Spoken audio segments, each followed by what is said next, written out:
السلام علیکم ملګرو افغانستان کې چې هلته ښه راغلاست خدای شکر روغ او جوړ به ستا جامې په تن یم او همدارنګه د اختر شپې ورځې مو په خیر یم تاسو ته د بلوم اړوند یو څه اپډیټ وړاندې کوم همدارنګه د سیډ نو ارزو بلوم چې وایي په دغه سپرینګ یعنې په دغه پسرلي کې په دا درو میاشتو کې اپریل جون می درو میاشتو کې خپل ټي جي هم راکوي نو تاسو باید په بلوم کې فعاله اوسئ بلوم هم چې کله راخلاص کړئ دا بوم راخلاص شو دلته به کلیم کوئ ډیلی دا کلیم سطح رسوي همدارنګه دا کلیم پوینټونه د ماینینګ دا به هم کوئ او بېرته به فارمینګ شروع کوئ یو خو دا ټاسکونه دي بل په ایرن سیکشن کې تاسو کولی شئ دا ټول ټاسکونه چې دلته دي که سوشل ټاسکونه دي او که دا نور ټاسکونه دي دا ټول سرته ورسوئ تر څو په ایډراپ کې پاته شئ او برخه درته ورسېږي او بل د ایمیل لینک هم راغلی دی تاسو باید خپل ایمیل سره لینک کړئ نو په دغه شین ځای باندې بټن باندې کلیک کوو نو ګورئ زما د ایمیل سره کنیکټ شوی دی نو ستاسو ایمیل دلته ورسره کنیکټ کېږي نو ټول په دغه ځای باندې کلیک وکړئ او خپل ایمیل سره کنیکټ کړئ ما دلته خپل ایمیل ور واچوئ انشاءالله بس ایمیل سره کنیکټ کېږي نو دا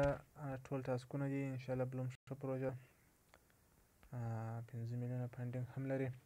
نو تاسو کولی شئ دې څخه استفاده وکړئ او ګټه ورڅخه واخلئ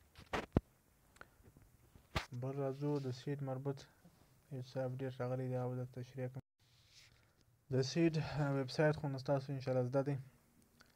چې څنګه ورته داخلي کړو ټلیګرام د لارې ورته داخل شي نو دا د سیډ هغه ویب سایټ دی ما 208 ټوکنه دي سیډ ده نو دا په نن UTC ټایم باندې چې د افغانستان تقریبا 4 بجې راځي کوم وخت راځي د ورځې نو په دغه وخت کې تشریح دا لیستېږي په څو ایکسچینجو کې او بیا وروسته یو ساعت څخه موږ ته کلیمینګ راکوي او کلیمینګ هم دا دی چې مړی به والټ ته کلیم کوو او بیا به په دغه کې بیا به وروسته ایکسچینج ته اوستو او بیا هلته خپل ټریډ کولی شو دا دوی ویب سایټ دلته